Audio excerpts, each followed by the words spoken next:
Good morning, everyone. I'm Matthew Taylor. I'm the RSA's Chief Executive. I'm delighted to welcome you all here for this morning's special event. Before we begin, can you make sure your mobile phones are switched to silent, although feel free to tweet. Can I also remind you that this event is being recorded. If you want to watch it again, share it with friends, it'll be available. The podcast and video will be on the RSA website to download in a few days' time. We're also streaming this session live over the web, so welcome to our online viewers. The hashtag is RSA Twigg if you want to get involved in the discussion on Twitter. Now, it's my great pleasure to welcome this morning's speakers. Our keynote speaker, the reason we're all here is to hear from Stephen Twigg MP. Stephen is Member of Parliament for Liverpool West Derby and Labour's Shadow Education Secretary. In his speech this morning, No School Left Behind, Stephen will discuss the changes in the schools landscape since 2010 and look ahead to the challenge of raising education standards in all schools across England.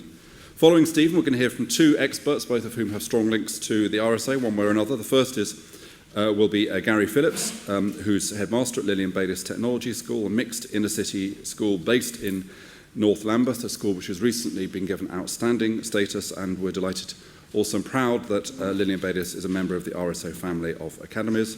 And then Professor Becky Francis, Professor of Education and Social Justice at King's College London, a former Director of Education here at the RSA, and who steered our work on satisfactory schools and our academies commission.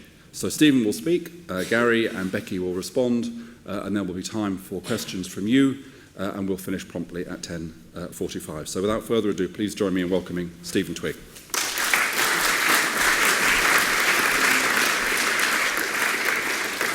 Matthew, thank you very much indeed, and good morning, everyone. Thank you for being here first thing on a Monday morning, and my real appreciation, Matthew, to you and your team here at the RSA for hosting today's discussion, and in particular in this magnificent venue.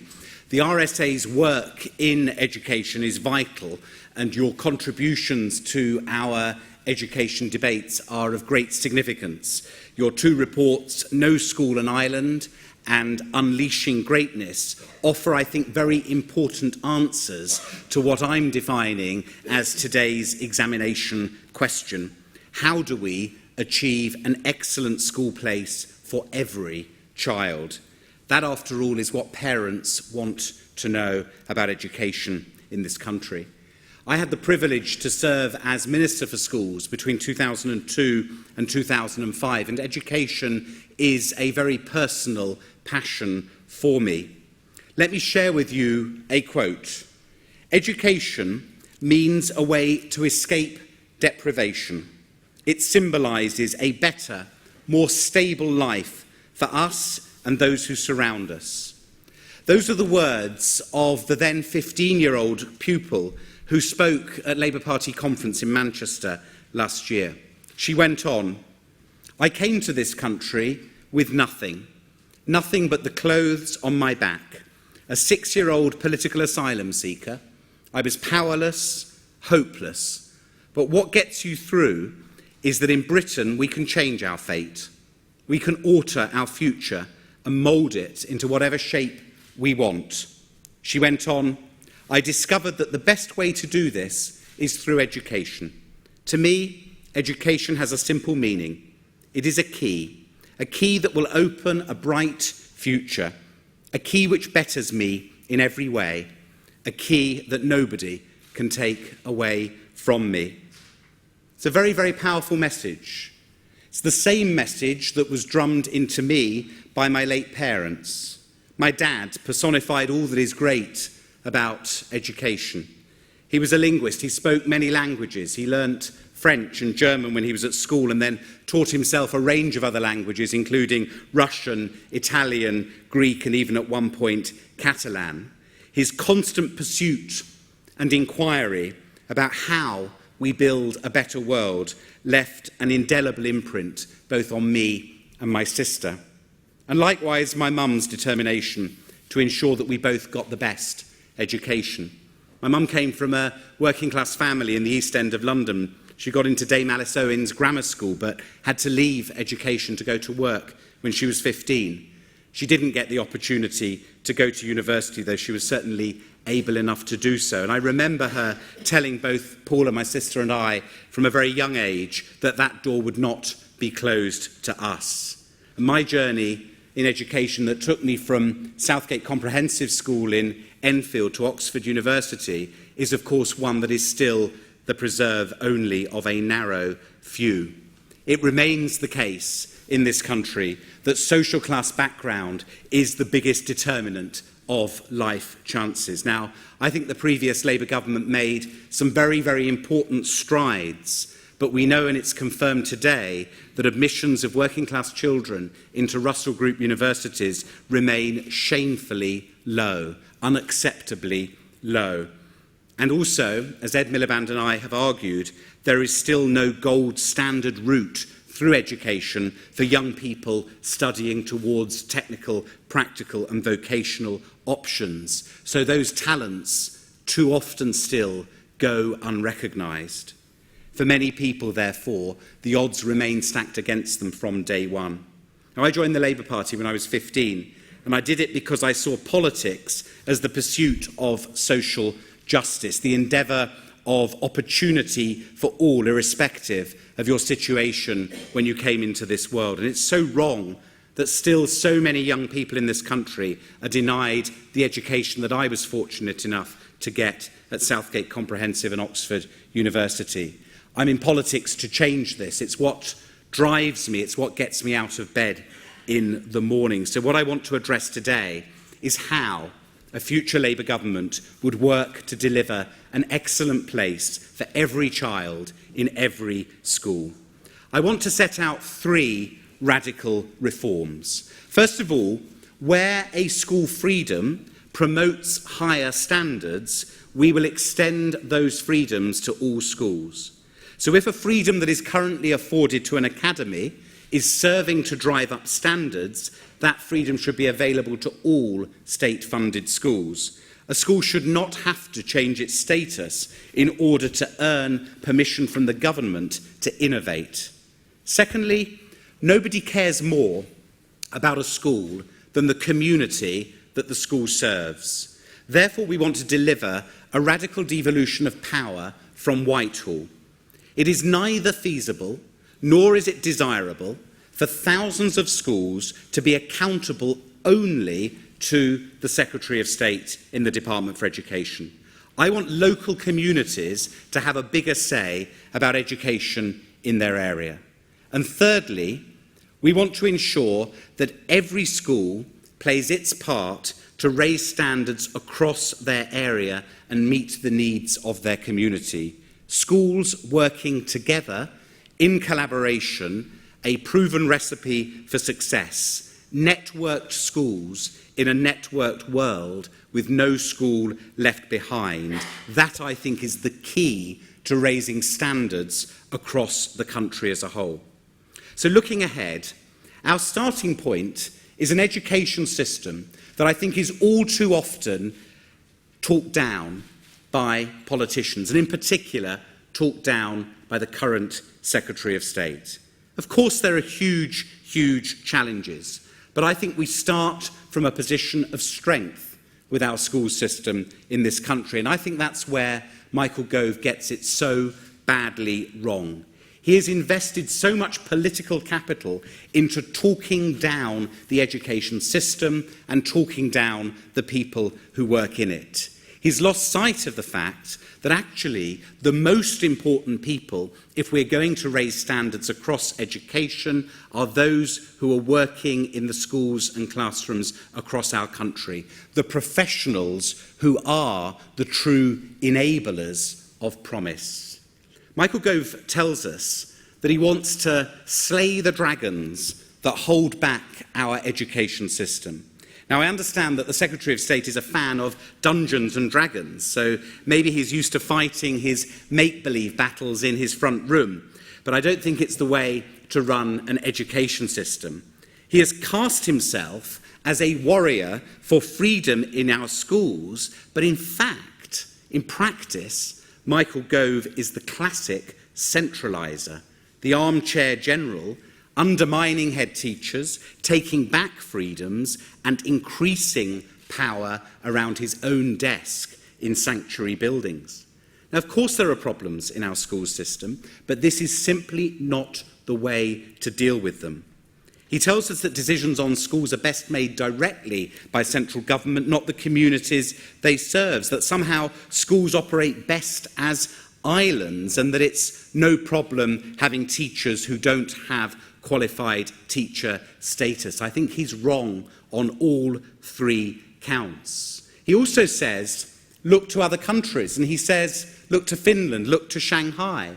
And I think it's worth us doing that because, of course, we can learn from other countries around the world. But I think he draws precisely the wrong lessons from some of those other jurisdictions. Typically, what they have is schools working together in partnership, communities that are empowered to support and challenge their local schools, and crucially, a high-status, high-morale teaching profession. So yes, I do want to learn from the best schools systems around the world. And I want to do that so that we can bring order to the chaos that Michael Gove is creating in our school system. I want to put an end to a fragmented and divisive system and ensure that every school can excel so that every child has the opportunity of a great education. Now, we know that giving schools more freedom over how they teach and how they run and organise their schools can help to raise standards. Innovation excites. It can uncover new ideas and breathe life into the system. Innovation challenges the historic inheritances that mean schools do things that way simply because they always have done. So why should we deny these freedoms to thousands of schools? All schools should have them, not just academies and free schools. A school simply shouldn't have to change its structure to gain these freedoms. If we're to have a one-nation education system, freedom should be granted to all schools and innovation encouraged across the system. So Labour will give all schools the same freedom over the curriculum that academies currently enjoy, whilst continuing to insist, as indeed academies it's insisted upon, that all schools teach a core curriculum of English, maths and science. Academies say that freedom to innovate in their curriculum has given their teachers a new sense of confidence and professionalism. All young people should benefit from the positive impact this brings, trusting the teachers to get on with the job. And I would say that where a maintained school wants, for example, to offer a longer school term so that it can offer extra classes to improve results, why should they have to jump through a series of bureaucratic hoops when academies can, working with parents, change their term dates to deliver better education? All schools should be able to do this, and we will let them. And school leaders, not politicians, know best what kind of ICT, what kind of school speech therapy services they need for their pupils. So just as academies can choose to buy in tailored support that better meets their needs, so should maintained schools. We will give all schools, not just some, the option to shop around and to get the best service for their school. So giving all schools freedom to raise standards is a crucial feature of a one-nation system that values all schools. But while freedoms can play a key part in raising standards, we should never fall into the trap of equating structural change with school improvement. That is one of the things that Michael Gove does. He plays a numbers game about how many free schools and academies there are, as if by changing the type of school, magically standards will improve. If only life were that simple. Contrary to the rhetoric of the government, free schools and academies are not a panacea for school improvement. We are seeing that they can and do sometimes underperform, just like any other type of school. I think there is a key problem here, which is that the Academies and Free Schools programme is a programme overseen simply by central government. Local communities, local authorities don't have a clear role, for example, in monitoring and challenging the performance of academies at a local level. Now, I was involved when we started the Academies programme 10 years ago, and this centralised system perhaps was viable when we had a small and focused academy programme. But you cannot run thousands of schools from Whitehall.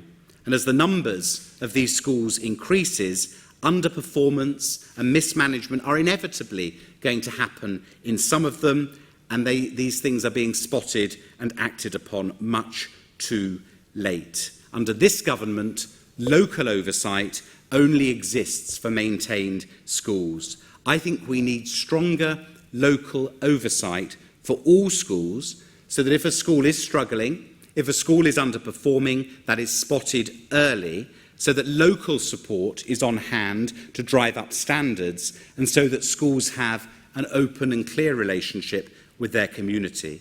Evidence shows us that local challenge is important if we're going to improve schools.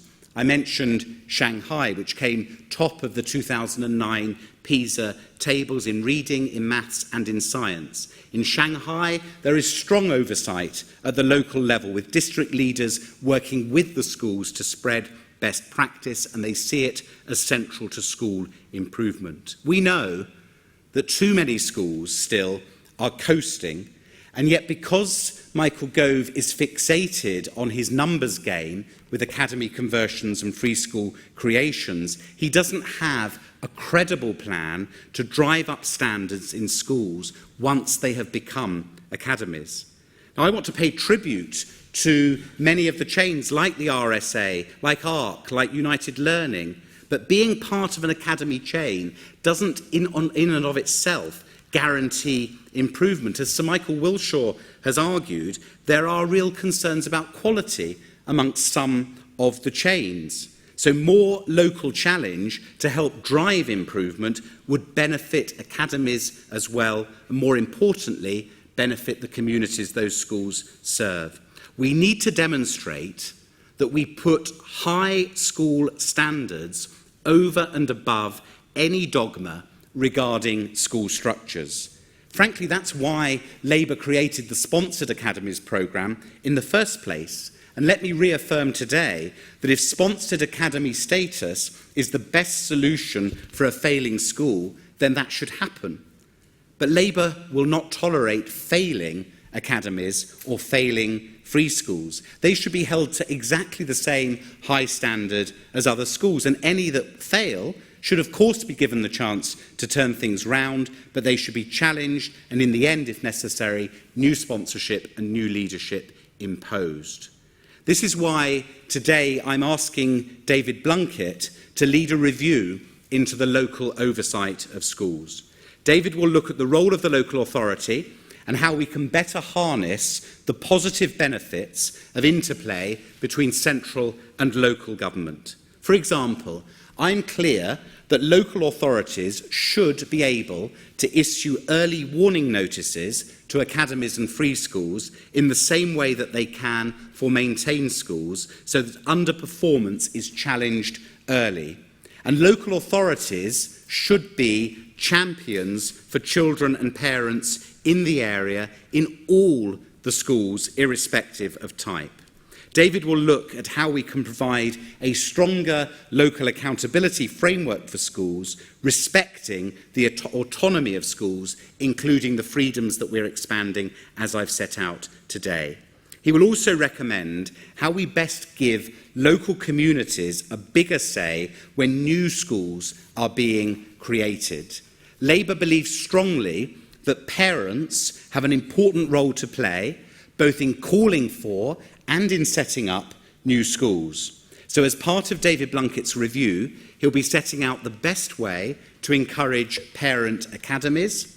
Labour started the Academies programme to bring outside energy and expertise into the school system. We want to extend that to parents. He will also examine how we can harness the enthusiasm that exists within local communities and use it to best effect to create more good schools. Some of the best schools have been set up by brilliant teachers like Peter Hyman's School 21 and Patricia Sauter's Woodpecker Primary School in Enfield. And we have fantastic head teachers in maintained schools, like Tim Sheriff, who leads the outstanding Westfield School in Wigan, which I had the privilege to visit a couple of weeks ago. What all of these schools have in common is that they tackle disadvantage, they raise standards, and they provide the extra places where those places are needed, and they do it whether they're maintained schools or academies. And I want to see more schools like that, more Westfields and more Woodpeckers. So our vision, Labour's vision, for creating new schools is this. It's one in which local communities and parents have a greater say. It's one in which priority is given to setting up new schools where they are most needed, starting with those areas that have a shortage of places. And it's one where we insist on high standards for our children with qualified teachers in every classroom. Above all, though, a vision that seeks to bind communities together, not to divide them. Let us compare that with Michael Gouves' Free Schools policy. First of all, under Michael Gove's Free Schools programme, he decides which schools open, he decides where they go, and he decides that even where local communities clearly don't want those schools. Under his policy, millions have been spent opening schools in areas with a surplus of places, including areas where the surplus of places are in schools that have been rated good or outstanding by Ofsted. In other parts of the country, children and parents face a shortage of places. This is clearly wasteful in a time of austerity, but it's not just wasteful. I think it is a national scandal. Surely it should be the first duty of an education secretary to ensure that every child has a place at a local school. Under Michael Gove's policy, increasing numbers of schools are able to employ unqualified teachers. When we know that the key to raising standards is the quality of teaching, I think it is fundamentally the wrong approach to take. But I think perhaps worst of all is that the Free Schools policy has become a symbol of ideology and division in our education system. In some parts of the country, it has set school against school, parent against parent. And that is why Labour will not continue with Michael Gove's Free Schools policy. Existing free schools and those in the pipeline will continue, but in future we need a better framework for creating new schools in terms of the vision that I've set out above today. So there will be no bias for or against a particular school type.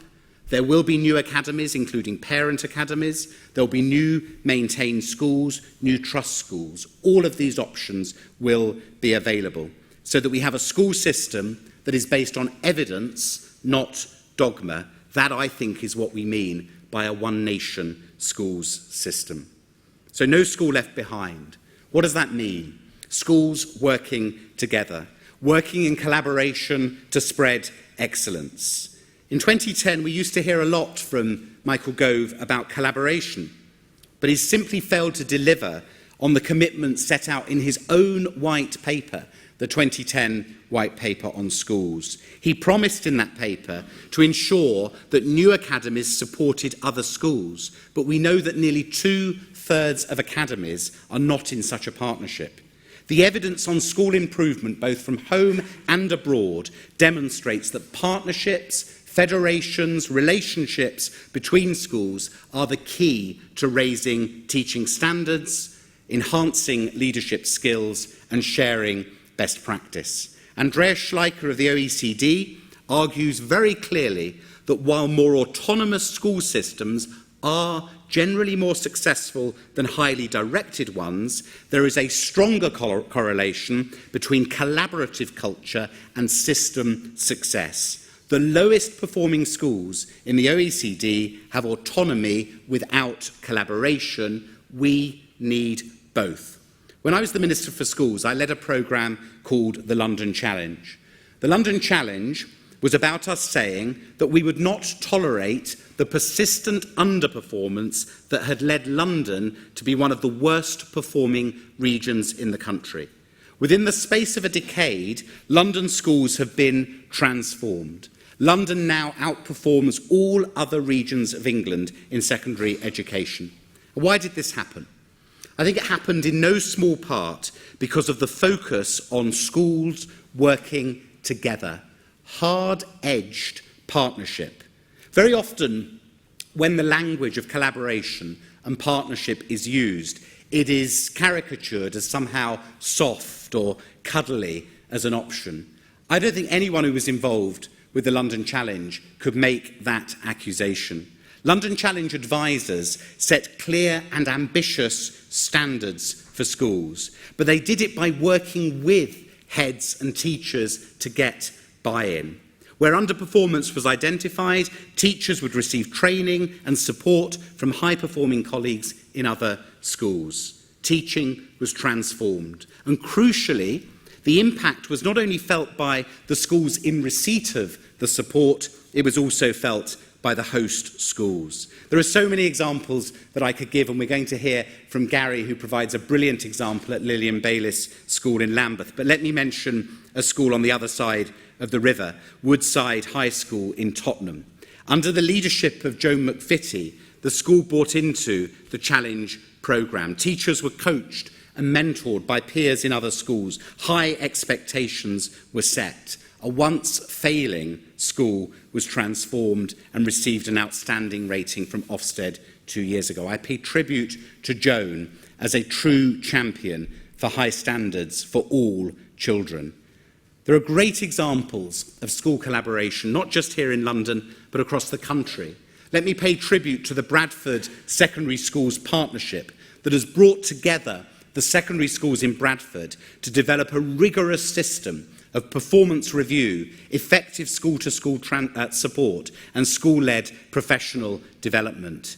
And in that partnership, they have maintained schools, they have academies, they have free schools. They come together to raise standards. The Gypsy Hill Federation in Lambeth in South London, a collaboration between maintained primary schools to drive up the quality of teaching and learning for all their pupils. So schools and communities are leading from the front. Now, I was reading the RSA's report on Suffolk. I was in Suffolk last week. And I think that report is absolutely right to argue that underperformance needs to be addressed with a combination of devolution of power and responsibility to schools, but also expectations for collaboration between schools. Again, to quote Andreas Schleicher, collaboration doesn't just fall from the sky. Here there is an important role for government, central government and local government, as enablers of collaboration. That is why we would make it a requirement for all schools to partner with weaker schools as a condition for attaining an outstanding rating from Ofsted, taking forward the recommendation of the Academies Commission. I think academies have an important role to play here, and that is why I would put a greater emphasis on collaboration in academy funding agreements. Not new duties, but giving real teeth to existing responsibilities.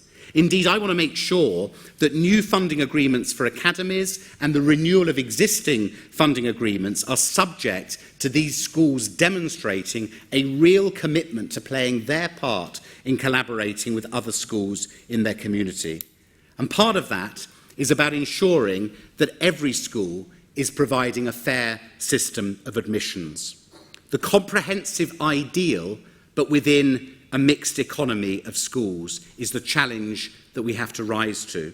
Research published by the Sutton Trust earlier this month reminds us of the scale of this challenge. The findings are very concerning, but they are nothing new. The proportion of pupils from low-income families at our top 500 comprehensive schools is less than half the national average. More significantly still, 95% of these top 500 comprehensive schools take fewer pupils on free school meals than their local average. We are seeing social selection continuing to play out in our system, and it worries me deeply. Now, I'm very clear this is not a new problem, and it is not exclusive to any particular type of school, but its prevalence is plain to see, and it needs to be confronted. That is why I would bring forward changes to the school's admissions code, for example, to allow all schools to give priority to disadvantaged children, those eligible for the pupil premium, a provision that currently exists only for academies. I believe there's a strong case too for us to look again at the powers of the Office of the School's Adjudicator, for us to ensure that both the letter and the spirit of the admissions code are being followed. I think the appeals process for academies is too opaque.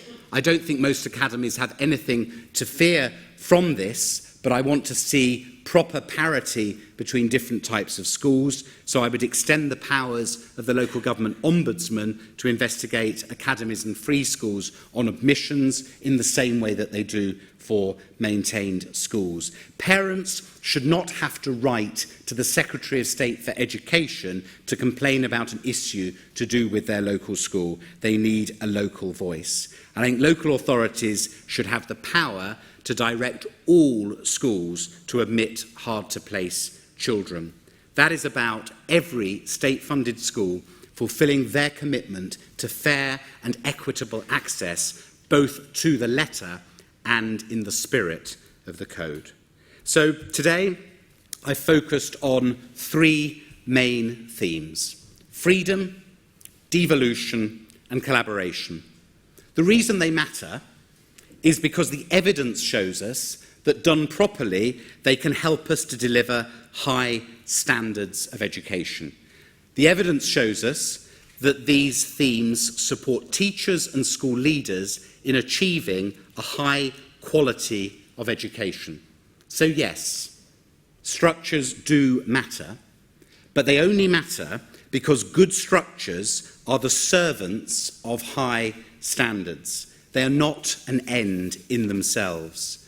And the key focus, as we develop our policy from now through to 2015, will remain the one that I've sought over the last 18 months, which is a focus on how we raise the quality, morale, and status of our teaching profession, how we can attract the best people into teaching and then attract the best teachers and the best leaders to the most challenging schools, how we forge a modern curriculum that unleashes innovation, and of course, how we close the appalling attainment gap between rich and poor.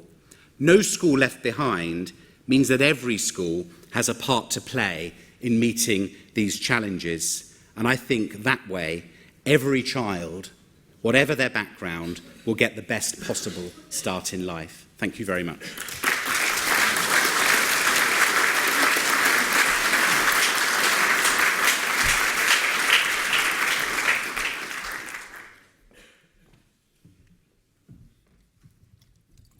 Thanks, Stephen, very much for that. Okay, Gary.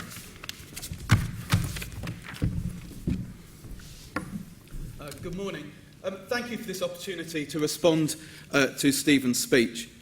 Over the last 3 years, the education debate has been dominated by one man and his rather selective use of evidence. And Stephen's speech is, I believe, the beginning of a real debate about the future in our schools. It's important for a whole variety of reasons, but it's best summed up by the quote from the Spanish Civil War. If we tolerate this, then our children will be next. And if we do continue to tolerate what is happening to our schools, then our children will suffer. And some of the issues that Stephen outlined towards the end of his speech will continue to get worse between the advantaged and the disadvantaged in our society. There are 3 issues Stephen talked about, and I'd like to pose him some challenges under each one. Firstly, freedoms for school. Well, in 1997, it was David Blunkett who in fact told us it's standards, not structures. And he was right, and so is Stephen, in announcing that the freedoms that are at present extended to academies will be extended to all schools. As a head teacher, I'm proud to be a public servant who leads a community school that is part of Lambeth Council. And in the last 18 months, myself and governors have been wrestling between becoming an academy with the freedoms it brings, and remaining a community school which is part of a local council which does so much to support our students. I therefore have to welcome this third way in which we can remain part of a council that does as much to support our students and have the academy freedoms. However, there are three challenges that the party will have to ensure are met and ensure there's regulation. One, governance remains representative of and rooted in the local community. Secondly, financial freedoms do not lead to misuse of public funds. And thirdly, local authorities who will lose funding can still carry out the duties that Stephen has outlined. Secondly, Stephen talked about putting communities in the driving seat. Any debate on devolving power back to a local level will be difficult. This is because the rhetoric about free schools, which, let us remember, less than 1% of the school-age population attend, has drowned out the voices of those who understand what's happening to the school system. In particular, the lack of democracy at a local level has led to three big issues. One, an unplanned provision of school places, often where they are not needed, and often nothing more than gerrymandering. Secondly, the centralisation of school control, so that at present, just over half of all secondary schools are now controlled by the Secretary of State. And thirdly, a lack of transparency over the academisation of some schools and the associated funding. I'd also like to note there is now a lack of local intelligence and a lack of local ability to support schools. And in many cases, the government has had to reinvent some of the things which used to be done at a local level. All of this means that David Blunkett's review will be very challenging. It will have to create a consensus outside the world of education that, firstly, there has been a loss of local democratic control, because I believe many people do not think that's the case. Secondly, that this is a bad thing, because the rhetoric has suggested that it's not such a big deal after all. And thirdly, that something needs to be done about this loss of local democratic control, which is more than just the rebranding of local authorities. Historically, some local authorities have failed their schools. They've not offered the right level of challenge and support, and council officers have sometimes been overruled by councillors who do not have the best interests of their whole community at heart. The answer may lie in creating new structures based on partnerships which replace local authorities. Partnerships led by schools rather than councils, which cover distinct geographical areas and have to take full and joint responsibility for a number of key functions, including placing the hard to place, raising standards, financial probity and capital building. There are some services which could be moved to social care, such as SEN, and others which could in fact be moved to the marketplace. Such partnerships would, through the structure of the Partnership Board, ensure that local people, councillors and governors could exert far more local democratic control than they can at present through their local authority. It would also address the issue of chain academies, which show a far greater allegiance to the chain and the centre than they do to their locality. Lastly, Stephen talked about collaboration. Lilian Baylis Technology School, where I'm head teacher, was part of London Challenge and is part of its successor, the London Leadership Strategy. We're also part of a number of other partnerships, including a local school cluster, Challenge Partners, and of course the RSA family of schools. These were key to us becoming an outstanding school and hopefully maintaining that status. Stephen is therefore right, in my belief, to make enabling collaboration a central role for government. However, the research is very clear that there are a number of different models of collaboration that work. This means that central government will need to enable collaboration rather than prescribe it, that it will have to make enabling collaboration central to the work of the National College and the training of new head teachers and senior staff, and create an accountability framework for collaboration, especially if greater responsibilities are put with collaboratives and removed from local authorities. Lastly, Stephen outlined three areas: academy freedoms, role of local people and school collaboration, as well as making some very important comments about admissions. There is, however, one issue which remains unsaid and underpins everything. It is very much the elephant in the room, and it is community cohesion. And very much a key issue at present.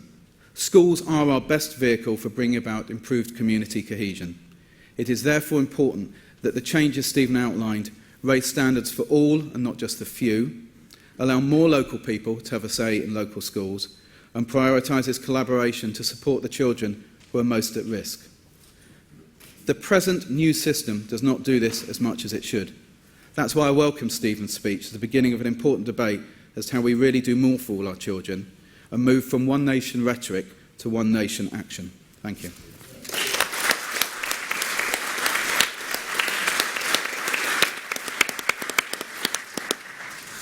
Thanks, Gary. I think there are 12 questions and 9 challenges in your 7 minutes. Becky.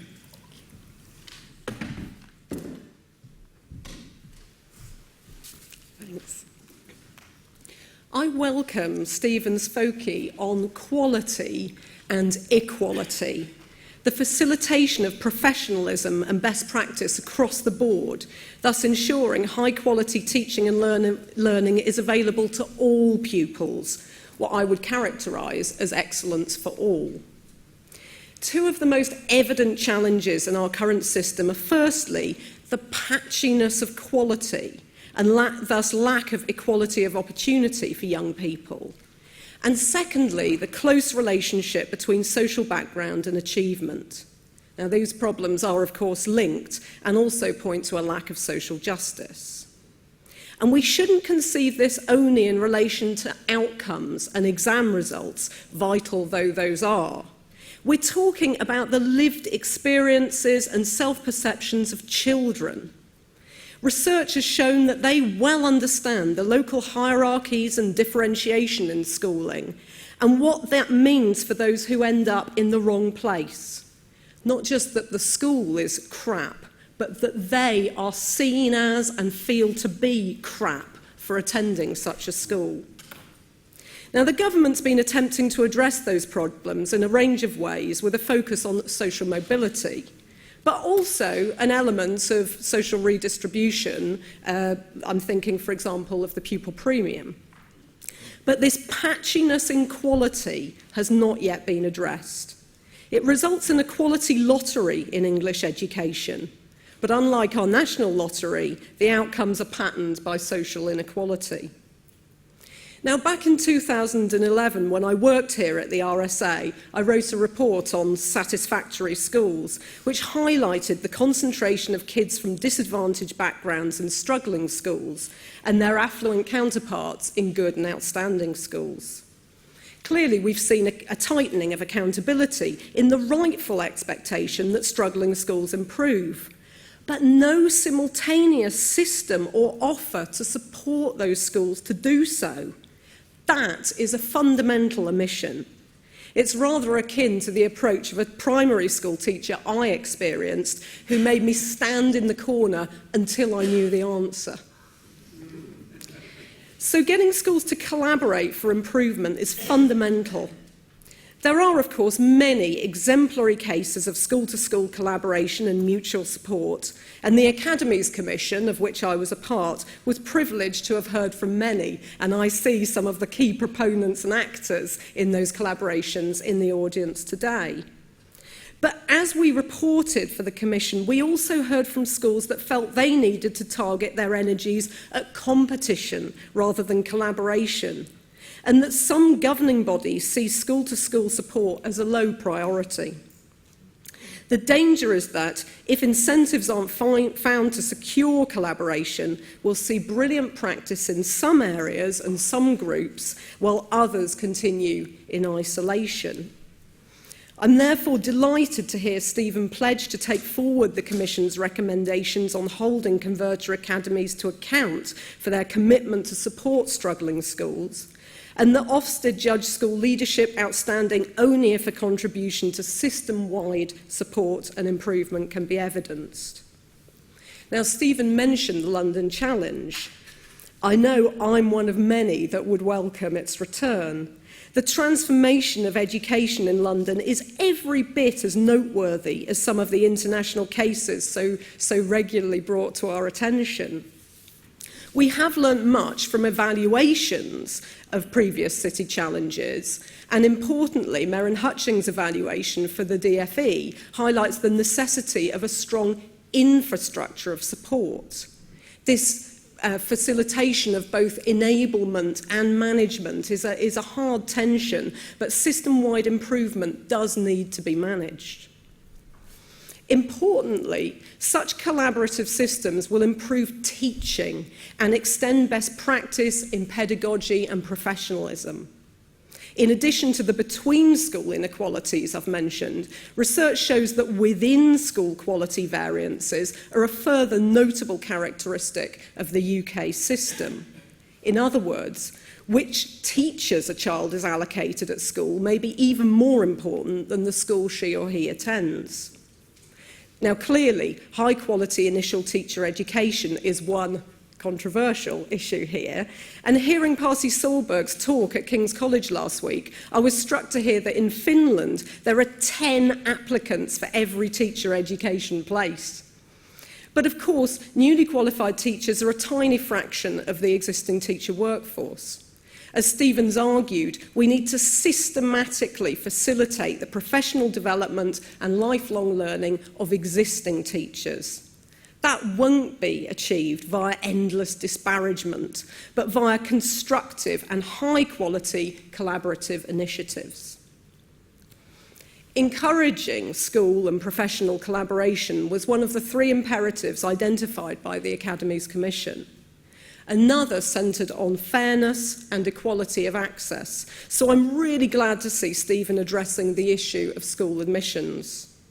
Now, this is a tricky issue in the English system, where diversity of arrangements is both long established and rapidly accelerating. But ensuring parity of routes to appeal and redress between different types of school comprises an important start, I think. We need to acknowledge that the inequalities I've discussed are long-standing, reflecting many different approaches to system governance, both at a local level and a central level. We'll need to be imaginative and courageous in finding new ways forward. And echoing Gary, really, I look forward to hearing more about how Labour will ensure effective local management.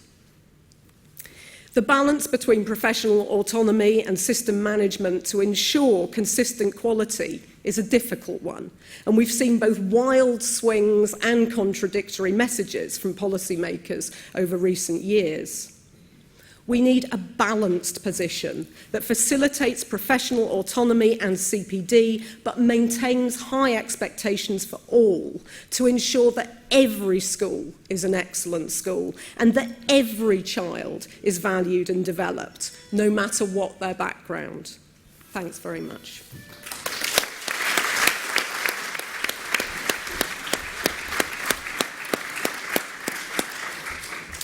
Thanks, Becky. I once challenged Becky when she worked here to do a whole speech without mentioning Finland. I'm seeing she's still incapable of reaching that challenge. You did, I think. Anyway, we'll open up for questions. I'm just going to kick off with a couple of questions for the panel, if that's okay. And they're both going to emerge really from the work that we did in Suffolk. The RSA led a project there. Suffolk is the third least well-performing local education authority in England, which is quite a surprise. It's a very mixed area socially. And the first question, therefore, concerns collaboration. Gary, you said that it must be up to schools to find the form of collaboration which best suits them. But our Suffolk approach argued really that you needed collaboration along the lines of what might be called the 3 Ps. So you needed collaboration in relation to pyramids. So secondaries and primaries must collaborate, particularly around transition. And that shouldn't be voluntary, because there are still huge problems around transition. And one of the things that we found in Suffolk, for example, was that in pyramids, even the pyramids that existed, there wasn't a great deal of data sharing. So there wasn't any interesting conversation taking place between the primaries and secondaries around how children performed in Key Stage 3. And there was still a lot of buck passing in terms of why those children were not performing, particularly the boys performing terribly well in years 7 and 8.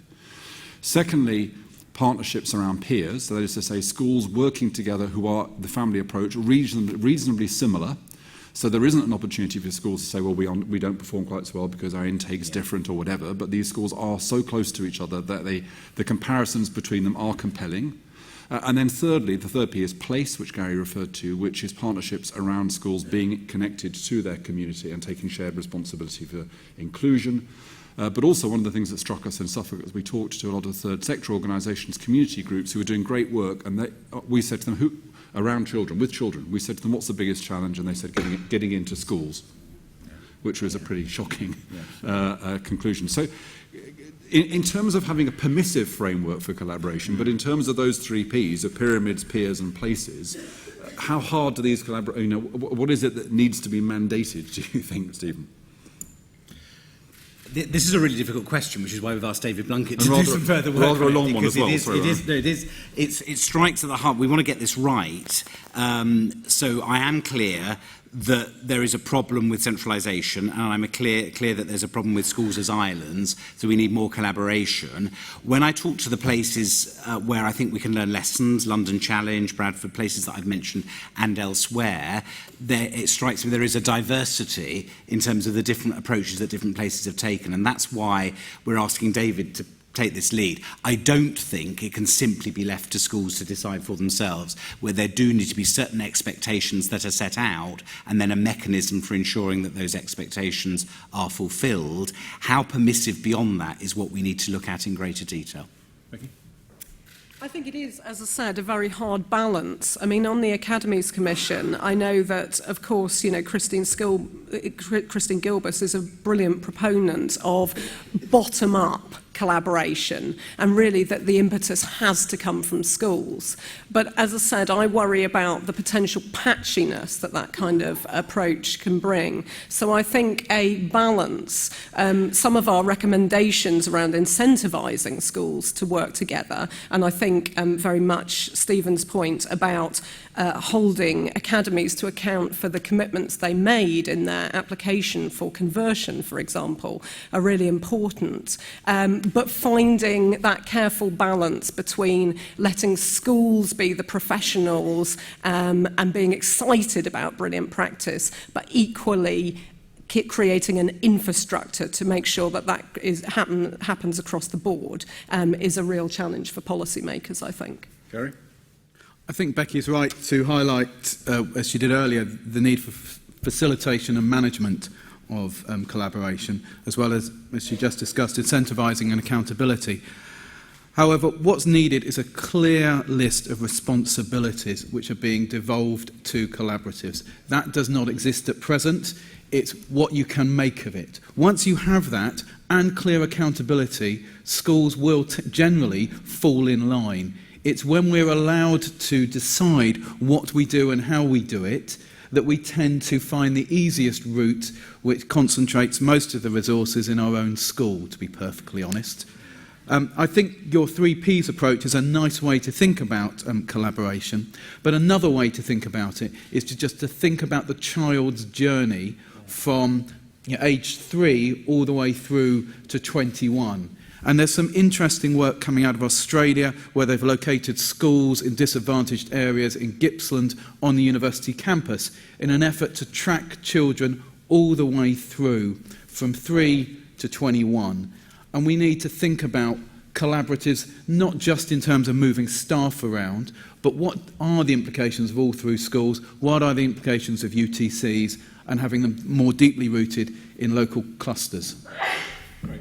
And this one, I think, particularly is for you, Stephen. Gary talked about this possibility of some new kind of structure at the local level, school-led. That's precisely what we proposed in Suffolk. And there is a kind of sense that if you're still having maintained schools, which local authorities have a particular link to, can they balance that with their role as being tough scrutineers on behalf of the public? And kind of linked to that, if you say that local communities should have a voice in the establishment of free schools or parent academies, there are a lot of schools that simply would not, good schools, successful schools, which simply wouldn't have existed had you applied that criteria, partly because the local authority kind of backed up the community in saying, we don't, having a kind of closed shop. So How do you, I mean, you're going to be attacked in those terms, I'm sure, so how do you kind of tackle that? Yeah, I was talking to Andrew Adonis about this at the weekend, because I think there is a challenge here.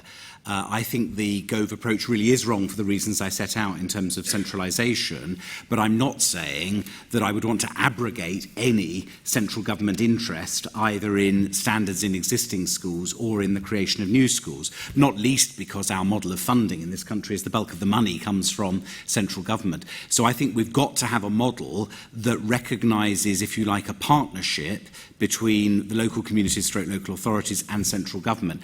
Now, I think that's what we did with London Challenge, because I think with London Challenge it was partly about new schools where you put them challenging existing schools, and we showed you can have that kind of creative tension working towards a shared goal.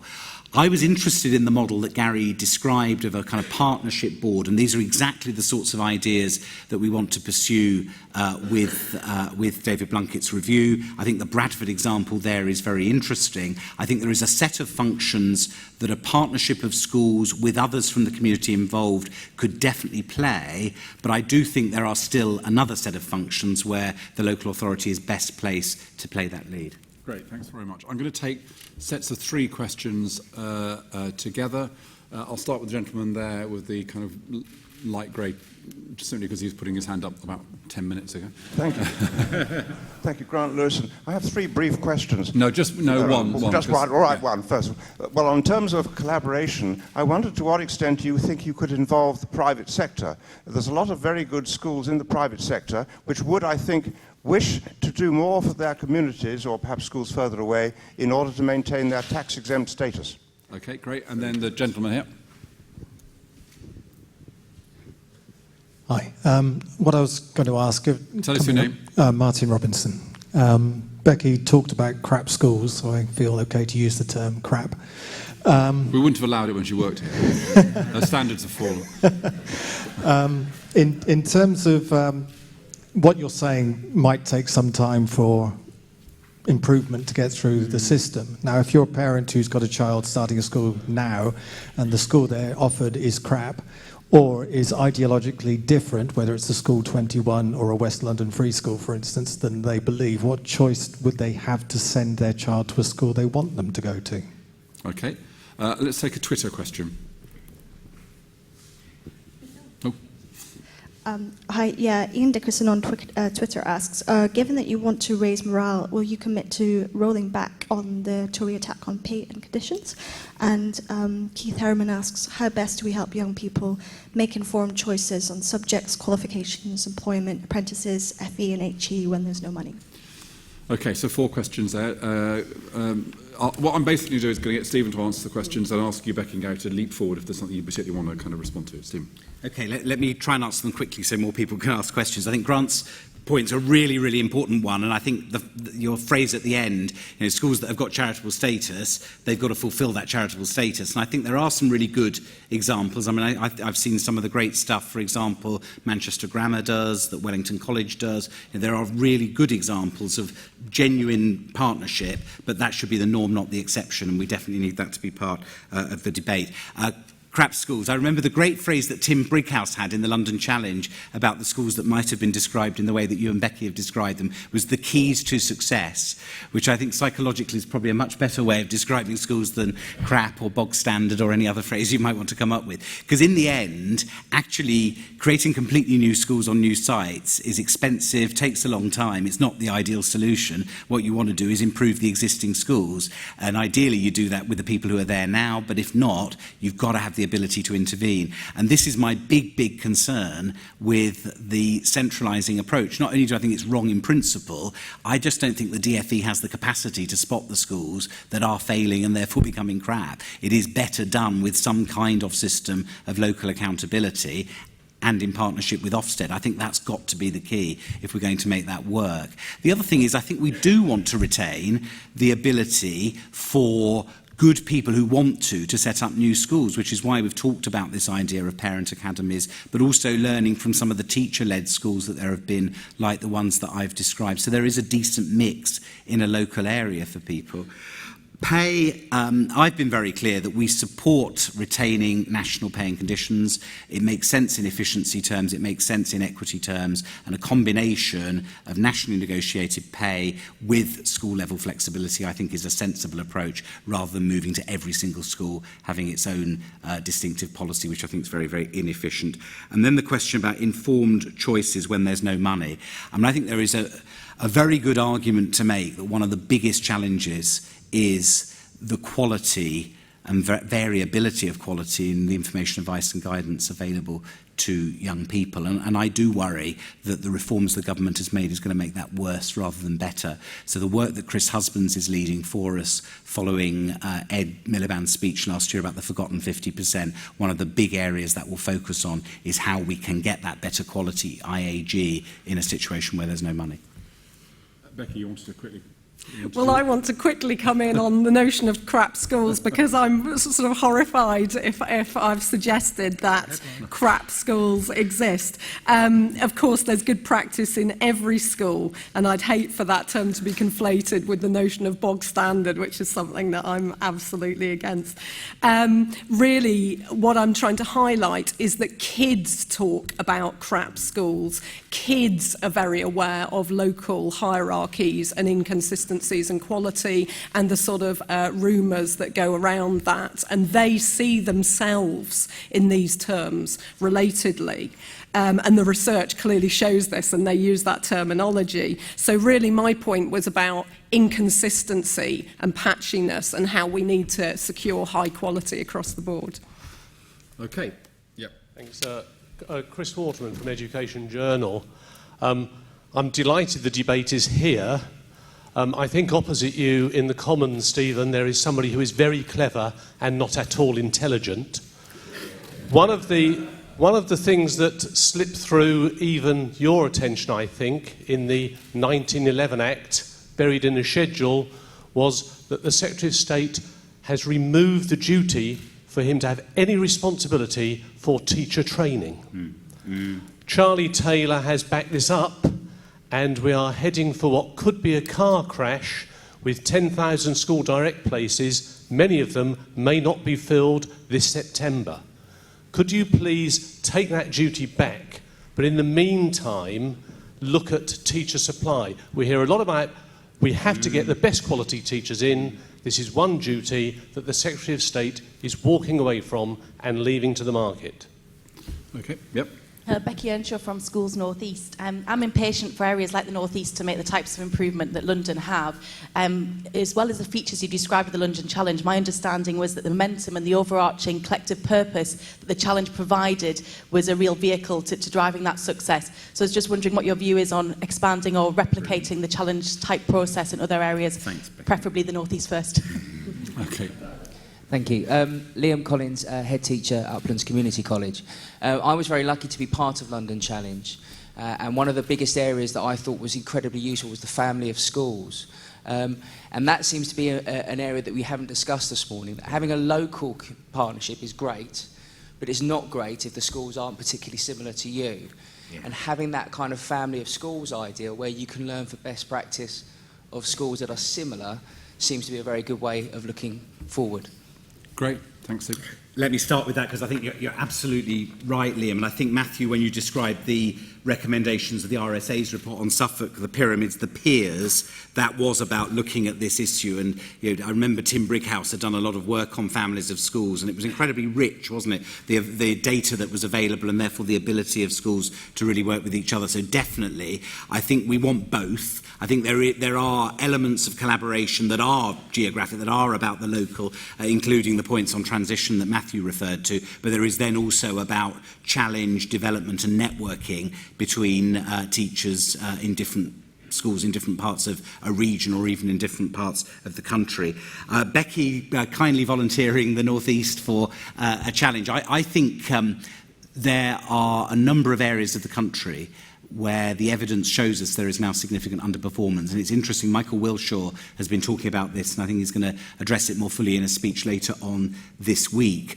I spoke about this in my Caroline Benn Memorial Lecture for the Socialist Education Association a few months ago, the new areas of underperformance that are typically the Suffolks and the Norfolks, parts of the North East, though certainly not all of the North East. 10 years ago, we'd have been talking about London, we'd have been talking about Manchester, we'd been talking about Liverpool. All of those areas have improved significantly over that period, and it's getting a better understanding of what some of the issues are. So I am definitely keen that we take forward something similar, and we need to speak further, but I think the North East, I think Norfolk and Suffolk are other areas of the country. I've had very good conversations with the new leader of St Helens Council about something that we could do together there in St Helens and with the broader area around in Merseyside. So this is exactly the approach that I want to take, and if there are people volunteering for it from local levels, that's fantastic.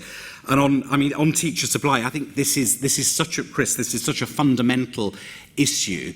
I talked about in the speech about the most important job of the Secretary of State, making sure that every child has a place. The next must be that there's then a teacher to teach them.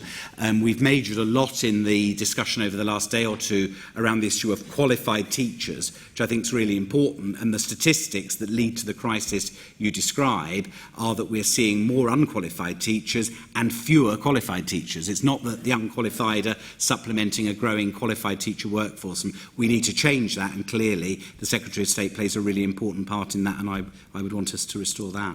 Gary?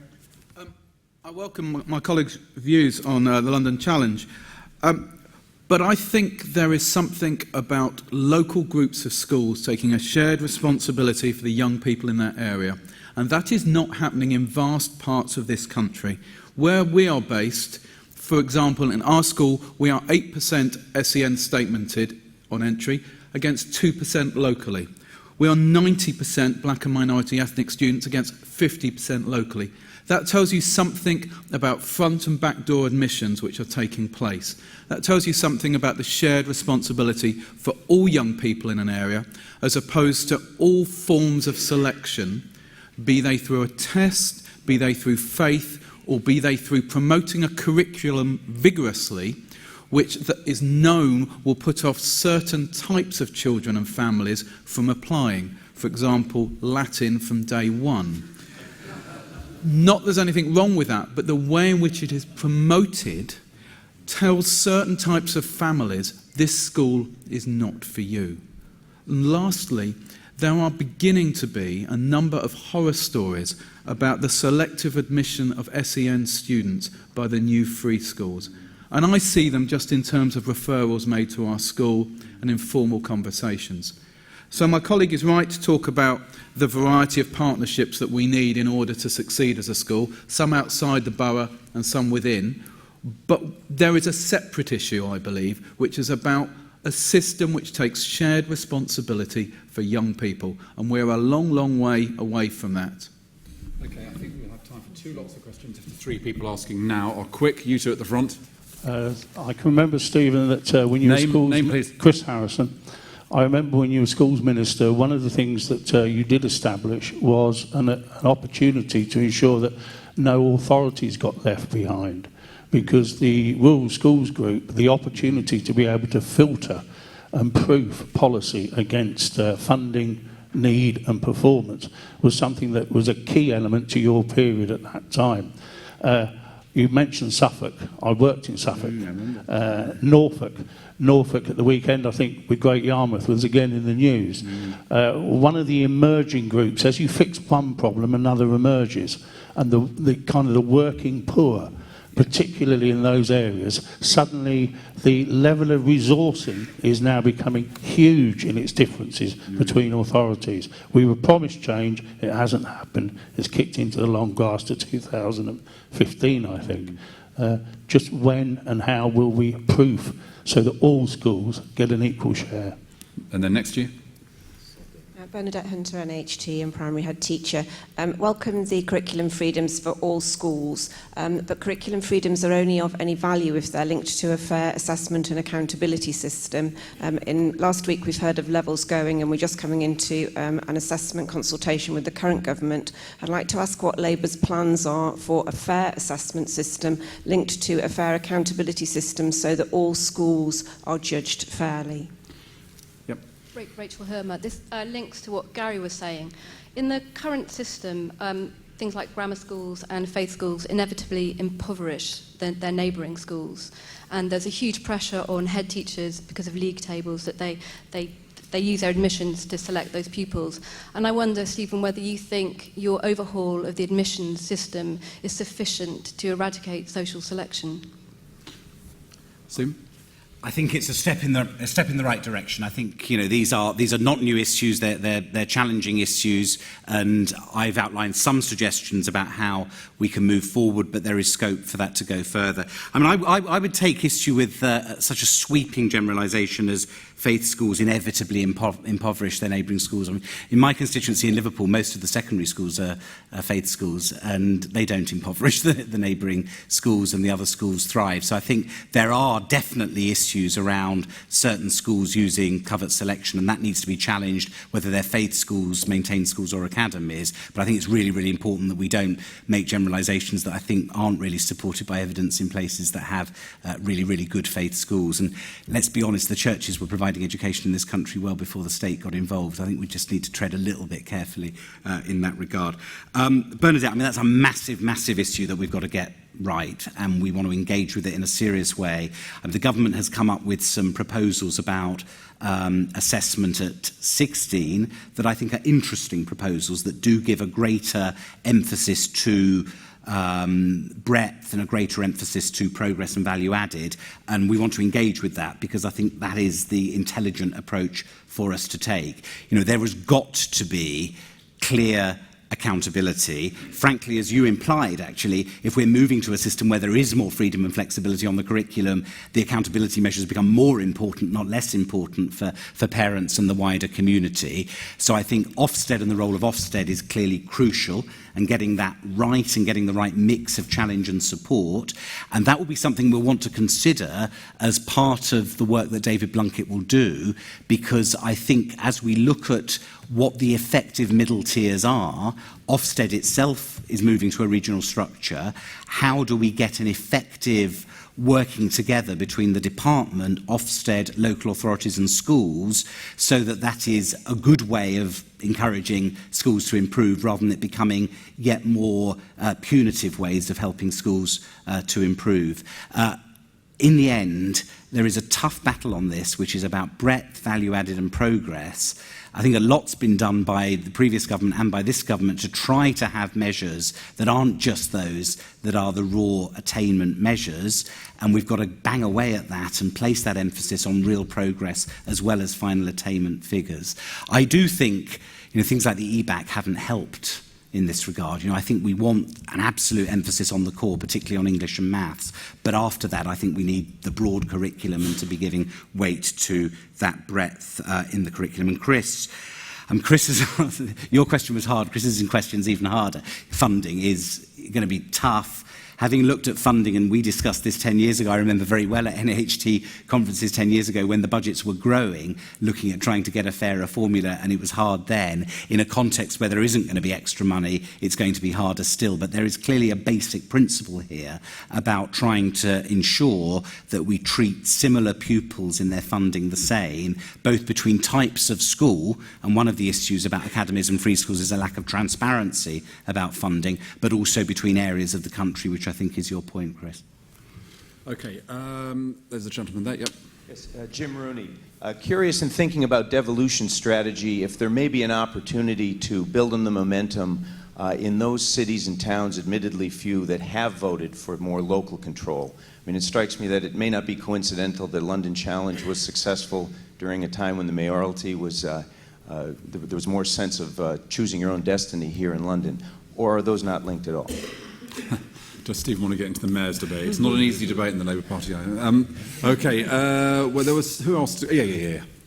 Simon Foxall, the Architect's Practice. A mark of good society is one that invests in its pupils, yet at the moment we have far less investment in the quality of the school environments that our pupils are studying than at any time since the last Conservative government.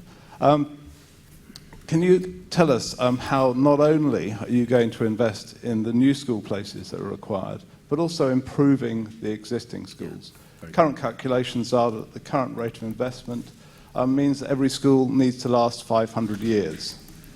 That can't go on for long. And the second part of this is, how can that be managed locally again, rather than centrally in the curious arrangement we have at the moment? Okay, and then finally. John Hickman from the National Association for Advisors in English. There's only, I think, been 2 mentions of the word curriculum this morning, which I think is a slight worry, given also the fact that the only mention was that you're going to free it up a little bit. What is the Labour Party going to do about what, for English teachers and a lot of other teachers, is a deeply flawed proposed curriculum, which will have a huge impact on the students across the country? Okay, I'll take a final word from Gary and from Becky before obviously giving the last word to Stephen. Gary. The curriculum was not mentioned, that's absolutely clear.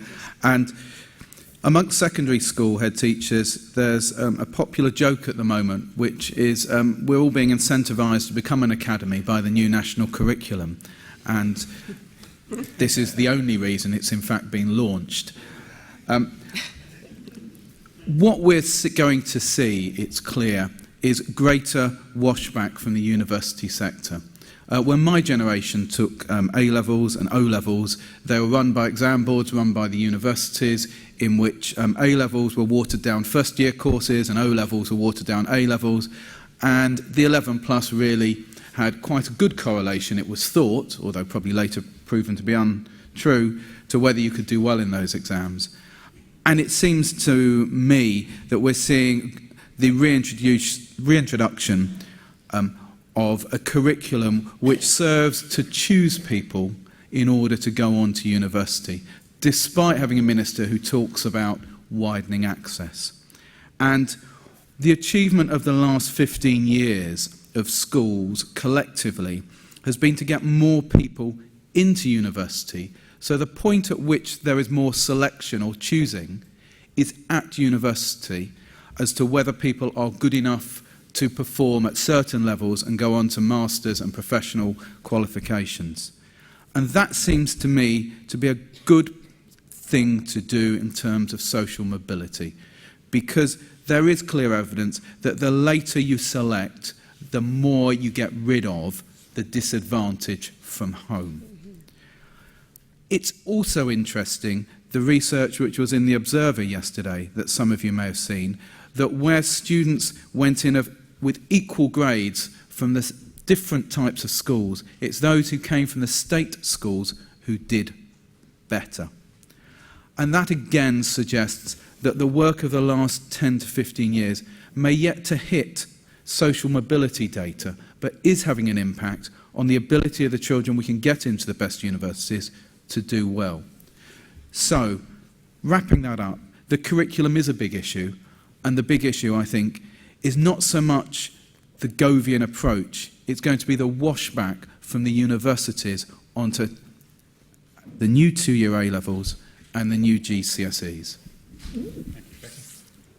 Well, just very quickly about admissions. I mean, I support the point made about the scale of the problem, actually. And there is, of course, demonstrated correlation between schools that are their own admissions authorities and increase in selection. And I think that, that is going to be a real challenge for political administrations. And I think it draws our attention back to the point made by Gary about the moral impetus for us as educators. I don't think many of us came to education to be selective. We came to do the best for all our kids, and we really need to try and remember that, and for policymakers to try to work against some of the incentivisation otherwise that we have in the present system. In terms of the national curriculum, anyone that follows my Twitter account will see that, I'm really concerned about what's happening here. I'm worried about the loss of the national curriculum because it looks as though already for academies we don't have to follow the national curriculum, and it looks as though it may be dropped for other schools later on in this administration. I'm worried about that. I'm also worried about the loss of national curriculum levels because, as my colleague Robert Hill so effectively pointed out, we risk losing a language of education. It's meant greater transparency and accountability to parents, and I think with the potential disappearance of the national curriculum and the related levels, you know, we're really looking at issues around equity and parity of offer. Thank you.